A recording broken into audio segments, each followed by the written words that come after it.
Nous allons ouvrir notre Bible dans le psaume chapitre 2. La Bible dit ainsi, pour l'honneur et la gloire du Seigneur, le psaume numéro 2. Pourquoi ce tumulte parmi les nations, ces vaines pensées parmi les peuples? Faisant référence, dans le verset 2, il dit, pourquoi les rois de la terre se soulèvent-ils et les princes se liguent-ils avec eux contre l'Éternel et contre son oint? Faisant référence au Seigneur Jésus-Christ.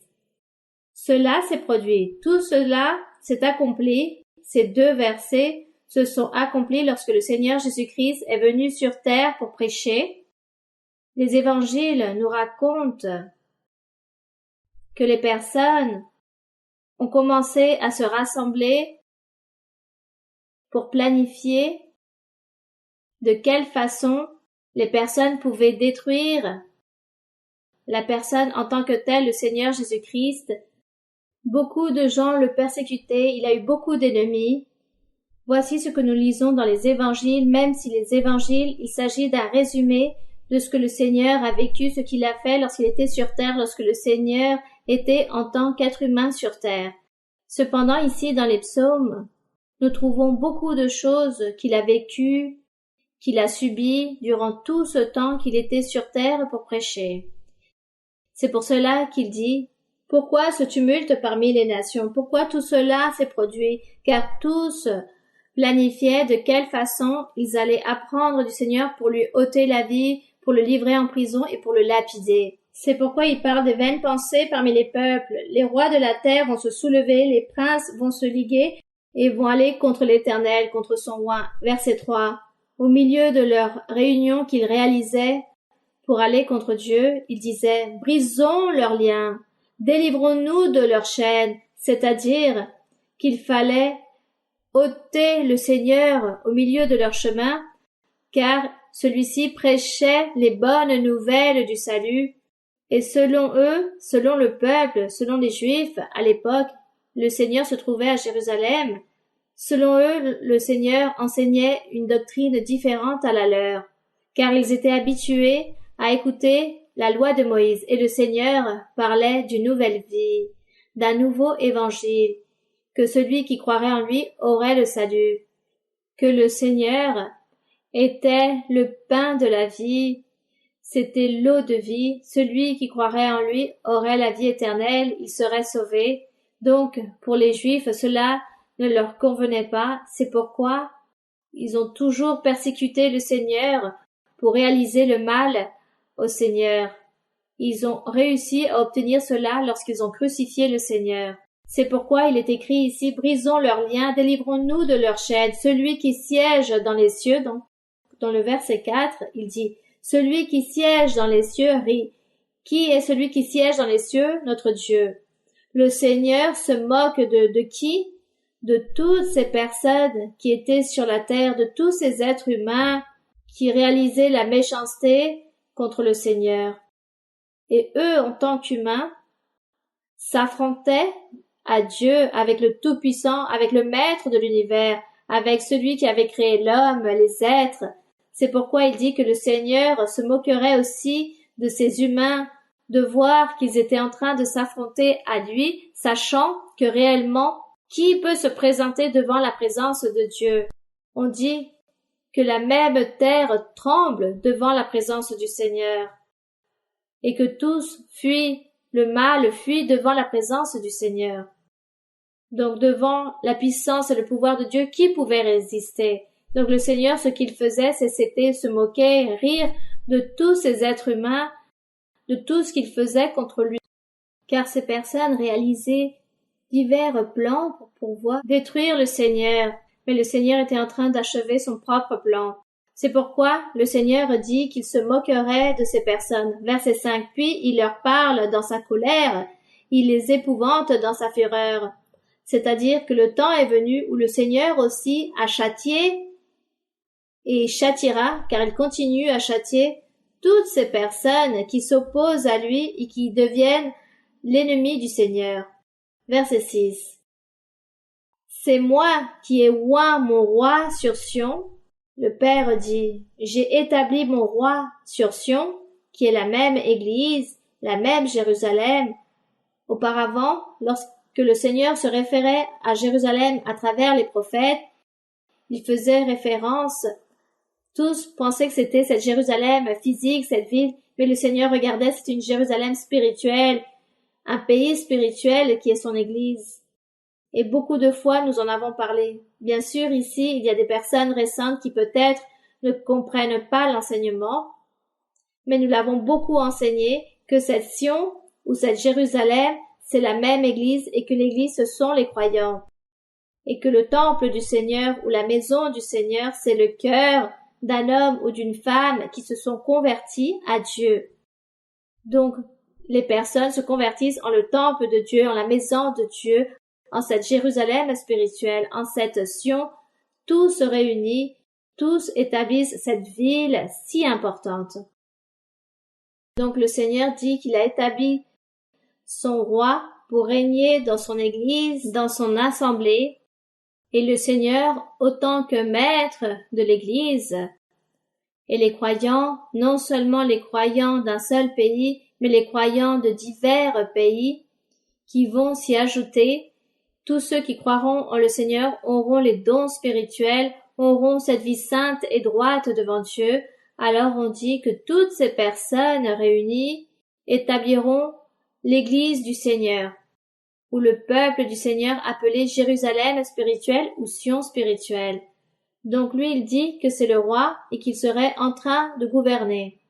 Cependant, nous sommes aujourd'hui ici dans cette lutte, nous qui sommes venus et que nous nous réunissons, c'est parce que nous avons eu ce grand privilège que Dieu nous ait apporté ici pour nous réunir, pour nous apprendre un nouveau chemin, pour nous apprendre un droit chemin et arriver un jour à ce but, à la fin de cet objectif qui est le ciel, la vie éternelle, marcher avec Dieu.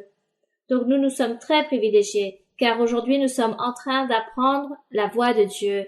Nous sommes en train de lutter pour qu'un jour nous puissions nous convertir réellement en ces fils de Dieu et nous puissions nous convertir en l'Église de Dieu, en son assemblée. C'est notre lutte et notre espérance. Donc, notre Dieu dit ici, « J'ai établi mon roi dans cette Église, dans cette assemblée, gloire au Seigneur. » Et dans le verset 7, il dit, « Je publierai le décret.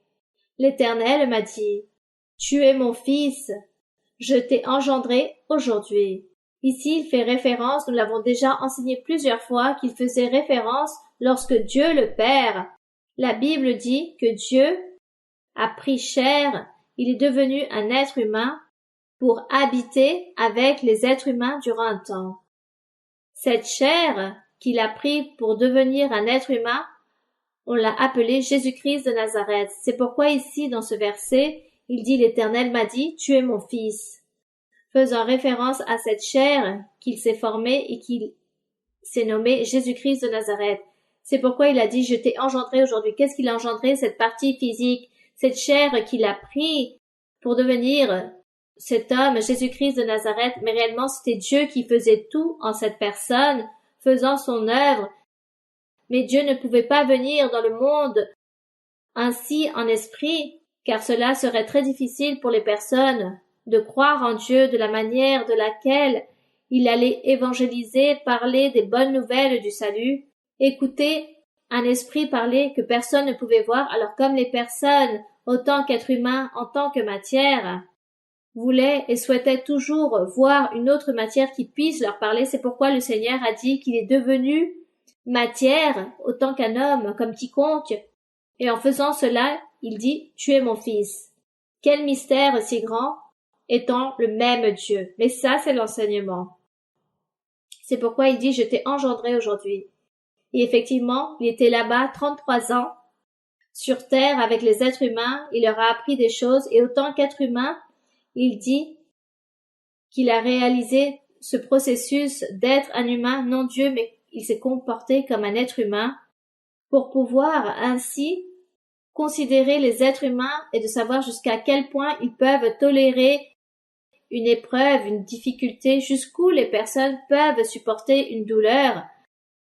Alors, il dit qu'il ne s'est pas comporté autant que Dieu, mais autant qu'un être humain, pour pouvoir considérer les personnes et démontrer aux êtres humains qu'ils peuvent eux aussi à réaliser et arriver à ce statut spirituel comme le Seigneur Jésus-Christ, pour devenir un homme parfait, car on dit que Jésus-Christ est parfait. Il veut que tous ses serviteurs arrivent à cette perfection et qu'ils peuvent y réussir, car il dit on peut faire cela.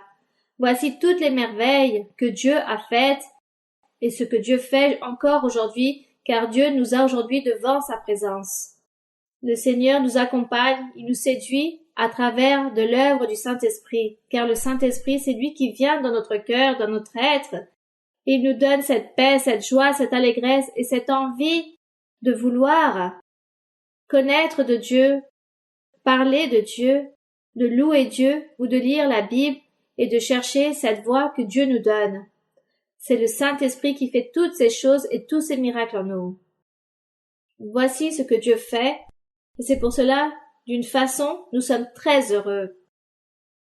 Car à travers les épreuves, les difficultés, les afflictions, les maladies, les accidents, tant de choses qui peuvent arriver dans notre vie quotidienne, toutes ces choses qui produisent tant d'afflictions, tant de douleurs, nous abritons une espérance, nous avons toujours une espérance. J'espère que Dieu puisse m'écouter, j'espère que Dieu puisse me guérir, qu'il puisse m'aider, qu'il me tende la main. J'espère en le Seigneur, nous avons toujours cette espérance. Donc cette tribulation, cette affliction, cette douleur est moindre en nous, elle est plus légère, car l'espérance en le Seigneur est beaucoup plus forte. Donc vient ensuite cette confiance en le Seigneur. C'est pourquoi nous disons que nous sommes très heureux. Au milieu de la douleur, nous sommes très heureux. Au milieu de la difficulté, nous sommes heureux, car nous sommes toujours en train d'espérer en le Seigneur. Donc nous remercions le Seigneur car nous avons cette aide avec lui. Et ici, dans le verset 8, il est écrit « Demande-moi, et je te donnerai les nations pour héritage, les extrémités de la terre pour possession. » Donc l'héritage que le Père donne au Fils, c'est qu'il allait lui donner beaucoup de personnes, hommes et femmes, qui allaient se convertir réellement au Seigneur, des personnes appartenant à diverses nations, et de là allait se former ce peuple merveilleux, et ce serait un héritage que le Père donnait au Seigneur Jésus-Christ. Puis il dit, « Tu les briseras avec une verge de fer » verset 9. « Tu les briseras comme le vase d'un potier » verset 10. « Et maintenant, roi, conduisez-vous avec sagesse, juge de la terre. Recevez instruction. Servez l'Éternel avec crainte et réjouissez-vous avec tremblement. Baisez le Fils de peur qu'il ne s'irrite et que vous ne périssiez dans votre voie.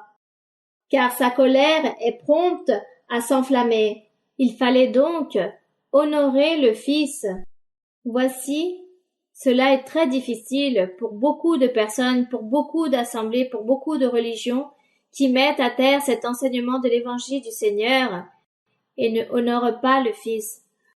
Nous nous rendons grâce au Seigneur car nous sommes en train de connaître ce chemin où nous honorons le Seigneur. Et nous sommes en train de comprendre ce chemin de Dieu qui nous mènera à la vie éternelle. Nous rendons grâce au Seigneur. C'est pourquoi il dit « Heureux tous ceux qui se confient en lui, en le Fils, en le Seigneur Jésus-Christ. Heureux sont-ils. » Et nous rendons grâce au Seigneur pour cela. Et nous espérons que notre Dieu nous aide, qu'il nous aide à continuer de l'avant, et ainsi, nous pourrons obtenir beaucoup de triomphes dans notre vie. Nous pourrons prospérer et continuer de l'avant jusqu'au dernier jour de notre vie, dans le chemin du Seigneur. Voici ce que nous demandons au Seigneur. Bien, merci Seigneur.